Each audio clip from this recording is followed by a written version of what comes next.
I am happy to see all of you here today as we host our first in-person GSMI graduation in New York City.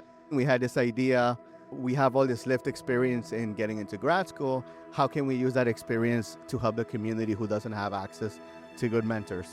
And just from an idea, GSMI was born.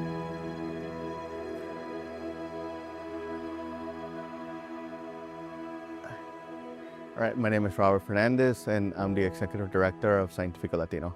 When I did my PhD at Yale, I luckily ended up in a PhD program in molecular biophysics and biochemistry because I had good mentors that guided me along the path.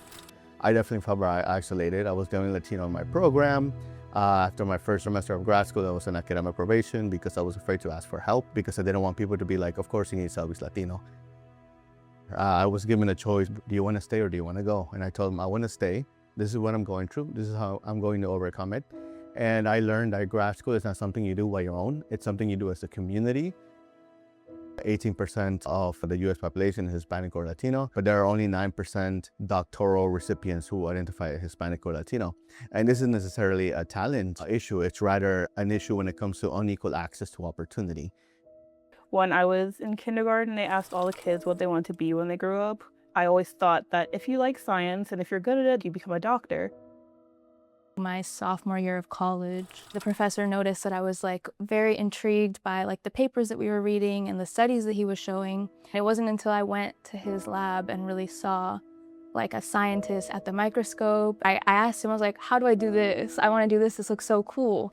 I applied to grad school fresh out of college, and of course I didn't get in because I didn't know what the application looked like. I was already into my sophomore year of college before I really found out about research as a career. I realized that I kind of had a lot of catching up to do. Something I've learned about recently is a hidden curriculum, things that you don't know, the language in an application or things that you explicitly have to say. You meet people who their grandparents were professors. You meet people who it's almost like generational wealth in a way, this knowledge is passed down through generations. I just want to say that we have seen a lot of really great success from students this year. For example, the prestigious NSF GRFP, we've had 3 awardees and 6 honorable mentions. Científico Latino is a beacon of hope for students from underserved communities who are trying to find their way into science and academia. We help 100 students annually through their graduate application journey. We paired students with mentors in their research field to provide one-on-one mentorship throughout the application process. I have seen students with 2.6 GPA build up research experience and then enrolling in our program and applying to grad school. And they were accepted to a top 10 PhD program in biomedical engineering. I've had students who were the family of migrant workers and be the first in their family to pursue a doctoral degree.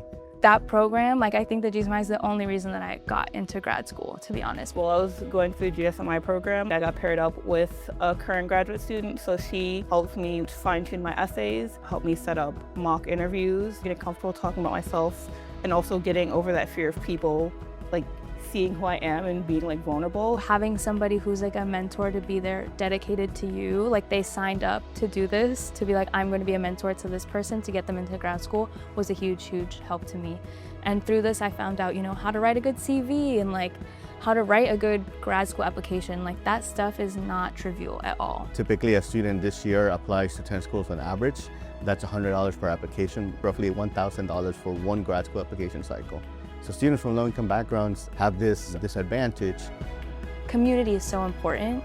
Being Mexican, being Latina is such a huge part of my identity. It's seeing people that are part of your culture and that are part of your community in those spaces. It just makes you feel like you belong. Thus far, we have impacted 992 students, of which 580 have matriculated into graduate school. This is important in 2026 because science is being defunded right now. We're seeing federal cuts to grad school fellowships, reduced spots in doctoral programs. We've seen a pause in summer research programs that are federally funded, and these are the students' first chance of doing research experience. I can only hope that whenever I have kids, they'll be like, oh, my mom's a badass, she has a PhD, and now there is no limit to things you can achieve. This work is important because we are making an honest effort to right the ship. Science should be both an equitable profession and accessible to all communities.